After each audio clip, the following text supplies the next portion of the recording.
Video number 9, Risk Analysis.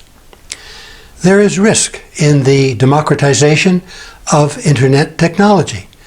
The tech empowerment of immature citizens with a free virtual license to publish and broadcast, but who have not mastered the rudiments of civilized language and behavior.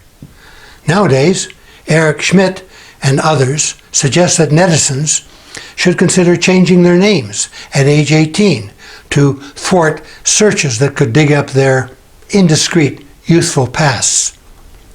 Given the proliferation of selfies, plastic surgery might also be an option. If you are at all concerned about privacy, experts advise not to put anything in an email or on social media that you would not want to see on the front page of a national newspaper. There is the danger of anonymity afforded to criminals, fraudsters, pranksters, and predators on the internet. There is the very real and ever-present threat of cyber warfare, which can put at risk a nation's infrastructure. A digital economy and the Internet of Everything mean that all cyberspace is exposed. The worst is yet to come. There are the risks of fraud, manipulation, miscalculation, and market collapse from dark markets and high-speed computer-driven trading. The real threat of AI is that all these internet-connected systems are hackable and therefore vulnerable to criminals and malcontents, as well as political and economic enemies.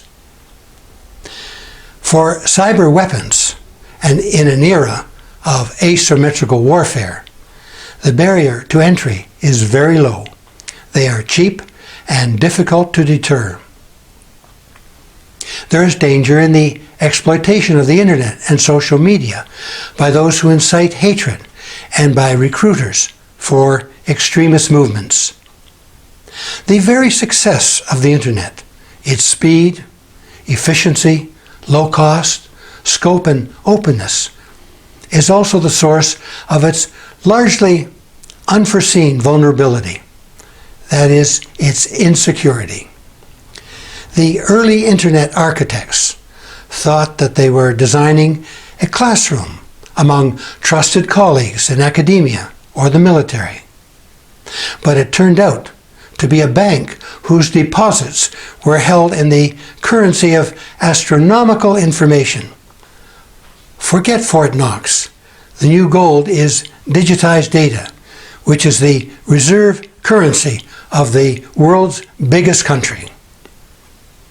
With 3 billion plus potentially anonymous users, the internet is the largest nation on earth, a global communications network nation whose resource is unlimited data wealth, a nation without governance, security checkpoints, passports, or other identity verifiers, police, army, tariffs, or regulators. What we are dealing with here is the democratization of power, and power without the rule of law and a foundation of ethics degenerates into anarchy. Maxwell Smart, take off your shoe and call the office. Chaos has breached the city gates.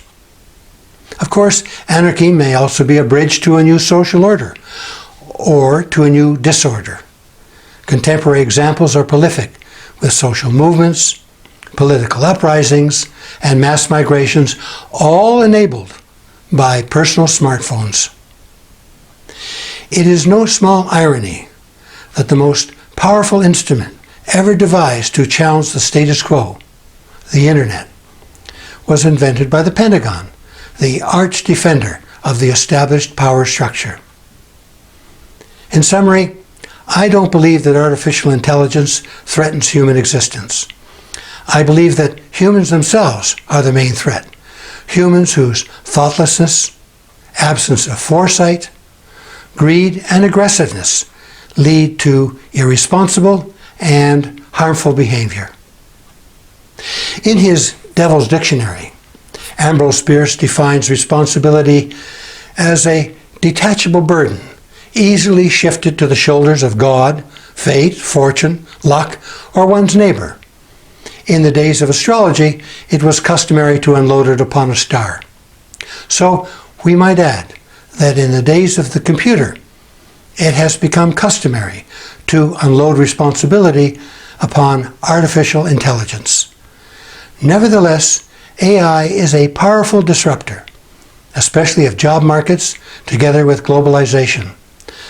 Of course, automation has been occurring for 2 centuries, only now the pace is much more robust.